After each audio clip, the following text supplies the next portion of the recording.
What's going on, fellow park enthusiasts? It's the Park Geeks here with Daniel and Justin, and we are here at Halloween Horror Nights at the Stay and Scream section. This is something we look forward to all year. Every year. Yeah, and right now we are in line for Ghostbusters. That is one that we are definitely looking forward to. And that, and also A Quiet Place, because we're hearing that they're trying to keep that one quiet for scares. This is going to be interesting. Yeah, I don't know if they're going to pull that off, but I think with enough insulation and triggers that they're going to make it work. So, haven't seen the films recently. I feel like that's going to be one of my most anticipated houses. Also, really want to see Slaughter Cinema too, because I heard the first one was really good, and that was recommended by Raul. So that one, Ghostbusters obviously, and the museum one looks pretty interesting to me because I like the idea of scary exhibits coming to life. So yeah, not only that, but also, of course, the one they did with the classic monsters. Yeah, they usually do a really good job with that one. So either way, it's going to be a fun night. Let's get ready to get scared. Let's do it.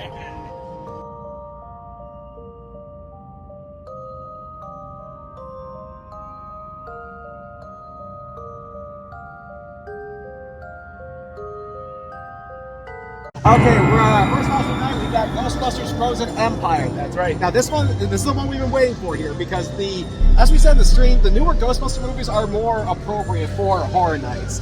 So let's show you what this one's got. Looking forward to this. Looking forward to it. Better be cold. Yes.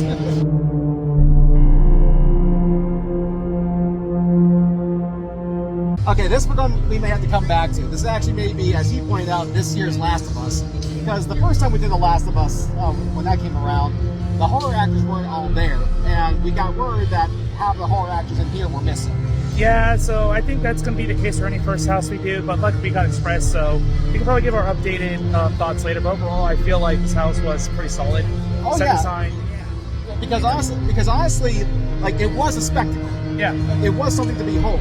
But there wasn't that many scares. But again, the lack of horror actors. So we will come back to this at some point and let you know what our new thoughts are.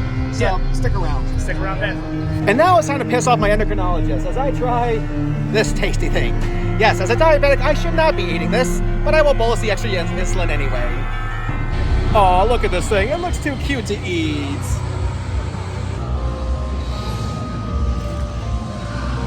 It's good.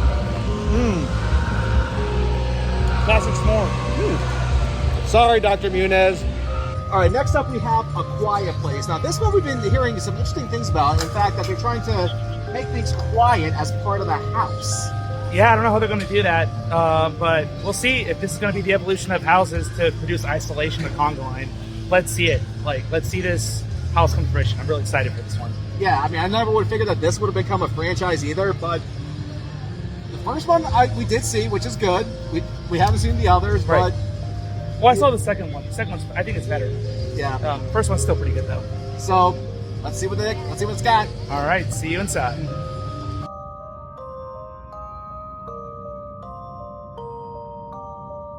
This was better than it had any right to be. Yeah. I mean, yeah, we thought we were taking people in by party, which they didn't do. But what was impressive was how muted it was. The insulation was just everywhere. Yeah, I mean, the screens down. I barely heard the animatronic scares and the screams from, Yeah, because normally when you go in these houses, you can hear the screams coming from yards away. But in this case, you couldn't hear squat. That was also way darker than anticipated, because a lot of the movie takes place in daylight, but clearly they put everything in the second half of the movie when everything was closed in. And they also combined elements of the first two films. It was really cool. Yeah, so, and the animatronics were fantastic, too. They had some small ones, some big ones, some really great scares. So, I gotta say, this was probably the sleeper hit. yeah. I mean, some moments in the movie, like the screaming man and like the kid with the baby, just solid. But the night's still young and we're only down 2 houses. Let's keep going. Yeah, see ya.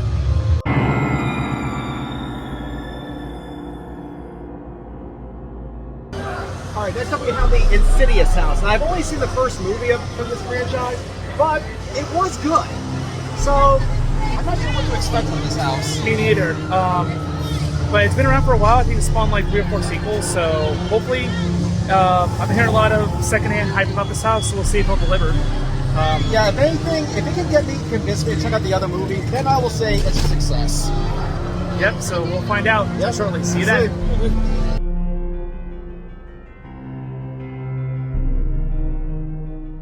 I was not expecting that. Me neither. I've never seen this film, but goodness, I'm not sure if I want to. A lot. There was a lot of scares in this one house. And as you pointed out, it was really claustrophobic in there. Yeah, very, very close quarters, very, very dark in sections. It definitely got me like like dreading the next corner. I think there was like one area. There was like 2 rooms where they had like people frozen. It's like, oh no, I always hate these sort of rooms. There wasn't a scare in there, but I'm sure there was some. Like if I go back through again, I will be hit a couple times. So yeah, definitely the scariest house so far. Like a room full of mannequins. And you know one of them is real, but you're not sure which one. Yep. Well, we didn't get someone popping out like, okay, you guys are really just teasing us at this point. Yeah, so maybe there isn't, but I'm sure there's got to be something here. Just to have people come back to this house. And if we have time, we definitely will, because that was pretty good. It was. And now I gotta see the rest of the movie, so good house. But right now, Triples of Terror is right over there. Yep, So right there. let's see what that's like. And 25 feet later, we made it all the way over here. Triples of Terror. Such walking. Now this is one of the original houses, so this is gonna be our first one of the night. We're gonna be curious to see how it turns out. I mean, we've always heard of double trouble, but now we got triplets. So yeah, 3 times the slashing. Let's see how fun it is. Let's see what happens, man. All right, let's go. Let's do it.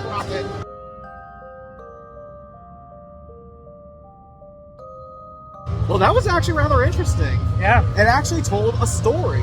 Now, It did. yeah. Now, without spoiling too much, basically, if you've seen like a lot of modern horror films, you know that there's that initial scare in the beginning, then it cuts to present day of the film at least, and then it kind of sets everything up. This was similar. It had the scare in the very beginning, the modern day of the film, and then what happens. And it was actually pretty cool. Yeah, for an original idea, I like when they tell a complete story, even though the house is a little bit short and it wasn't much on the scary side, but all the characters had personality. Well, I was fond of all of them and having them interact in pretty fun ways, so I think that warrants a second walkthrough later because we do have Express for it, so we'll see. Yeah, and because these houses that tell a story, I always kind of get lost in them because I can never figure out what the story is. But this one, I was able to figure out. Yeah. So as sure as it is, there were still some good scares, and like I said, we're going to give this a second walkthrough. But for an original house, very solid. Agreed. And now we're off to the halfway point. I believe it's the candy factory next. We'll see. Mm-hmm. Let's get going. Let's get candy.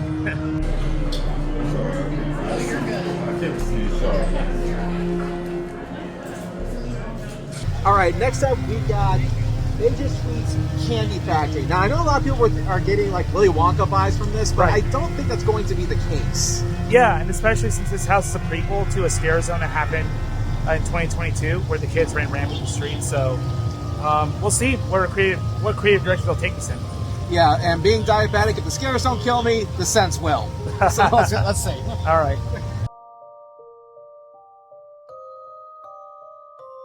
Another pleasant surprise. Because one thing that you're always concerned about with whatever house they put here is that there's always that section that goes outside. Right. However, not here. Yeah, they fixed it this year. Instead, the house starts at that outside area, so which means it doesn't take place during the queue of Fast and Furious. So that solves one problem. The other cool thing they did is that there was the kids took ate this candy and have now become killers. Well, it's not Willy Wonka here. Yeah, that's right. And it was very dense in there. Like there was so much going on. Like there was a lot of the, I guess animatronics. Like we had one like spewing chunks from the candy and still images, and a lot of gross out factor stuff. It was really well done. Some pretty quality scares in there too. A lot of noises like as you hear in a factory. So pressure plates and boo-hoos galore. It was a very solid house. I would definitely do it again and see what more I can get from it. Yeah, and yes, it's filled with the smell of sweets. It smells so good in there. And yeah, you're going to get the smell of sweets and fake smoke. Yep. But anyway, let's actually check out the Blumhouse scare zone. Yep. It's right there. Let's go.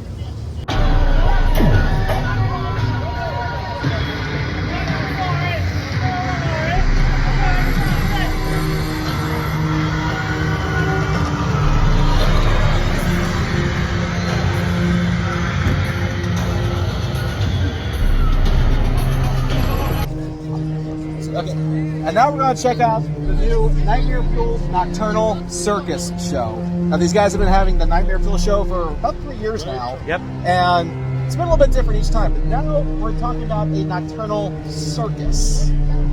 So it's the fourth iteration of this whole theme.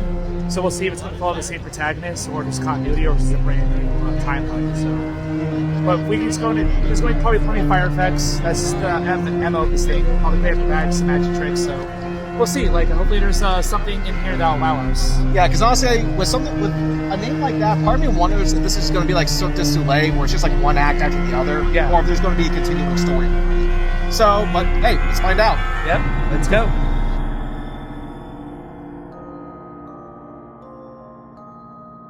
That was different. It was. All right. I mean, it's just there's a new story, it's a new setting, it's the same motif, but 2 out of 3 ain't bad. Seriously though, because like the last 3 were always like this. We're not going to give away the setting here. We want no spoilers. No spoilers, right? But it's not the same as it was the last 3 years. This one was a completely different set, and even some different tricks. Yeah, there was a lot more energy to each of the music, the choices. I like the acrobatics, I like the moves. I certainly liked a part where there's more flame weapons this time. So, and just fire from the jack-o'-lantern. So it's just, I think, an evolution of this high-intensity show. So it was really good. And I think the ending was pretty solid, too. Yeah, and the one thing I'm actually surprised that I haven't seen Universal do is actually post a set list of all these songs. You'd think they would have done that by now. Yeah, they should, but it's all licensed music, so they can provide a list, or maybe someone on a YouTube comment could provide that. But overall, very, very fun show. I think a lot of people will like this. All right, off to our next house. Yep, see ya. All right, house number 6, Slaughter Cinema 2. So I'm going to spin back around here to get just an frame. Yeah, backlighting's a problem. Yeah. But yeah, this is a sequel house, because this is weird, because I don't think they do sequel houses very often. Right, that's right. Yeah, so this is a rare occurrence. It's just basically a bunch of booby, campy stuff. It's just a compilation of all things horror tropes and themes, kind of just spoofing movies. But I heard from Raul and a bunch of fans that it's definitely premiere house, the first one, so nothing but high expectations for this one. All right, check it out. All right.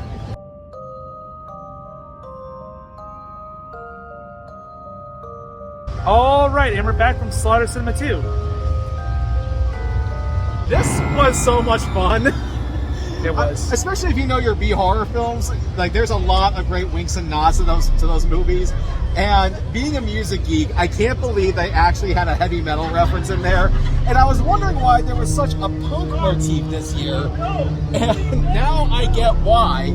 And there is one particular animatronic in there that we were not expecting. It was huge, and I definitely want to see more of it. Like, it was great. Like, one of my favorite houses of the night. Yeah, and I would do it again instantly. And not only that, but like I said, if you know your B horror films, you can spot the references.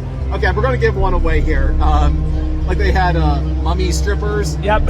Just like how there was a movie called Zombie Strippers with Robert Englund. I can't believe it. I think they had like anime sci-fi horror one too, which is pretty cool. Just a lot of great stuff in there. So this house is definitely worth checking out. Yep. Point blank, it was a lot of fun. Pure fun. See you at the next house. See you at the next house.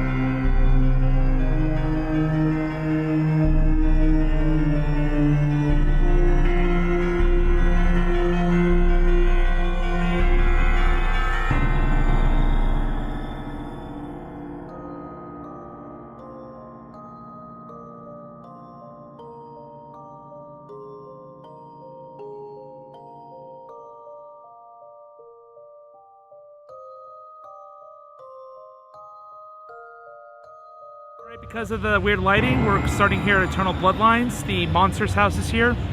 And we're going to also tackle Goblin Feast right here. So, here we go. Okay, first up we're going to have the Monsters Bloodline because, yeah, it's Universal's classic monsters. They always do a good job with them. Right. I've yet to be disappointed by the houses they did with them. So, but this one seems a bit interesting. It seems like it involves like some of the more, female monsters? Yeah, we have the last granddaughter of the Van Helsing line. So that's a name I haven't heard in forever. I do remember liking that film and liking the mythos of that. So we'll see if it holds up. I mean, this could be another super hit. Yeah. Bring it on. Let's do it.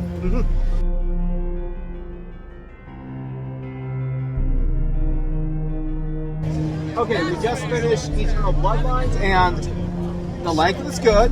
The production was top notch. Yep. Very little scares.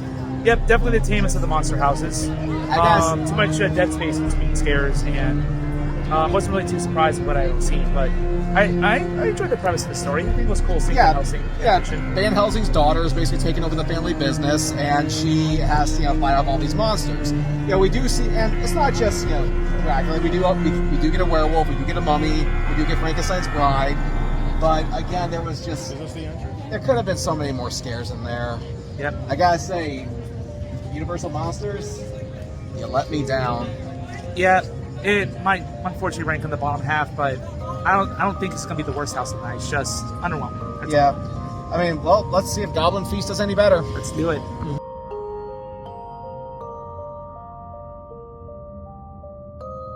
Well, that was a pleasant surprise. That sure was. Just like any good party. Honestly, I was expecting a generic house, but you know what? We walk up there and the facade, they actually had a facade. Yep, facade, and already points. And it wasn't a forest. It was actually some sort of a tavern or an inn or something. It was tavern, caves, it was the whole 9 yards. It was they crammed so much into what I thought would be a tent house, but there's just so much to like about this house. And sadly, this had more scares than Bloodlines did. Universal, how could you do that to your monsters? Yeah, I don't know what they were thinking. Either they were trying to go for a better story immersion, but at the same time, for an original house, definitely is up there. Like the original houses came out to play this year. Like this is good stuff. Yeah, and I will say there are 2 very large animatronics in there to keep your eye out for. Oh yeah. Yeah, it was that. Yeah, this was surprisingly good. Really good. It's a really good house. I didn't see that coming.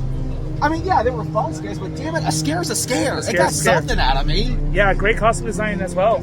Yeah. Like, I thought the Yetis were good. Like, this is definitely just variety, like, different sizes. Like, it feels like I'm stepping through Dark Fantasies. Like, this is great. I need to see more of that. Goblin Feast, 2 thumbs up. God, I'll be damned. Let's go. But now, pizza fries. Yes! And now an HHN delicacy. Yep. Pizza fries. My endocrinologist is still gonna kill me, as if the s'mores didn't already. Hey, we're walking like 10 miles tonight. I think we can justify this. Yeah, but man, this is so delicious. Something you gotta try. Okay, next up we have the museum deadly exhibits. Now this one we were really curious about because that sounds like a prime location for something like this. Yeah, I like the idea of inanimate exhibits coming to life. I think there could be a lot of potential here, so let's see if they capitalize on it. Yeah, check it out.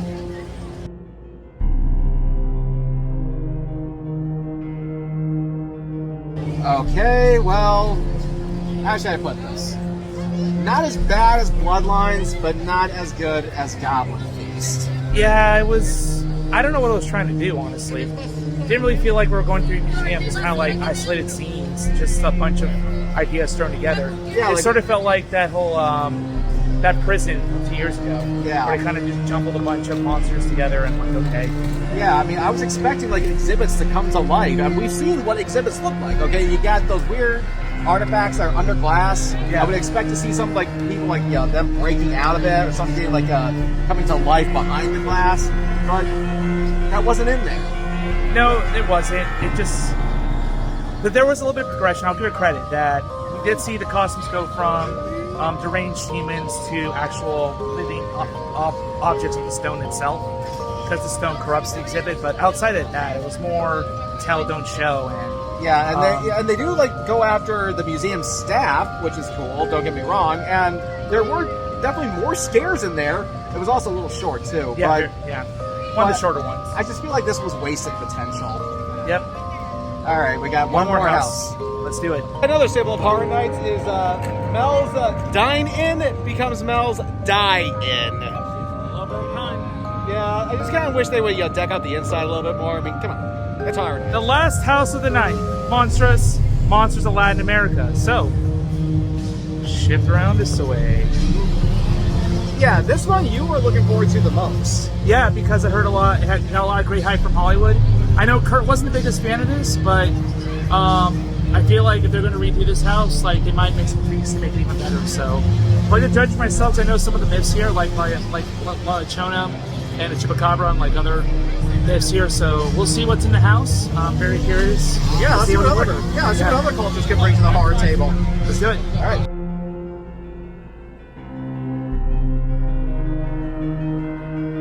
Another pleasant surprise.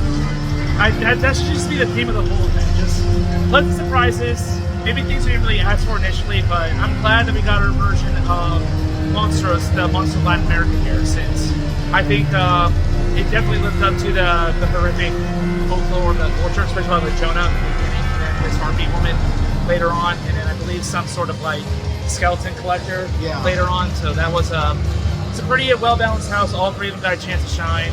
Some great effects, great content there. Good pacing. Yeah, I also like how it was organized. Basically, you would come up with a painting of the monster. The painting fades, and you see the actor in the costume, and then you go through its evil doings, essentially. Yep. And the first one eats babies. Yep.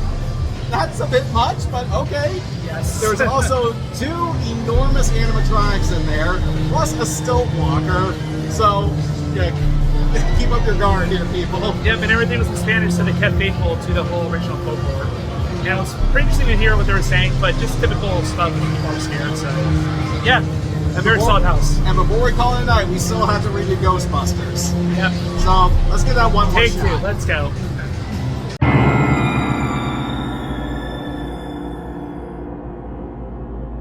Okay, that was much better. Yeah, it was actually a full experience this time. A whole bunch of fan service, more animatronics. We got to see Ray in the first scene. I think that was pretty cool. Everyone looked in character. I just wish they would speak a bit more. They were just kind of mumbling. Maybe that was kind of the point, but I know in other IP houses, you would hear like some quotes and stuff. Like Stranger Things went all out with that. This didn't, but it was still great to walk through. It's definitely a house I would definitely repeat. Yeah, it's still a spectacle. It's still entertaining.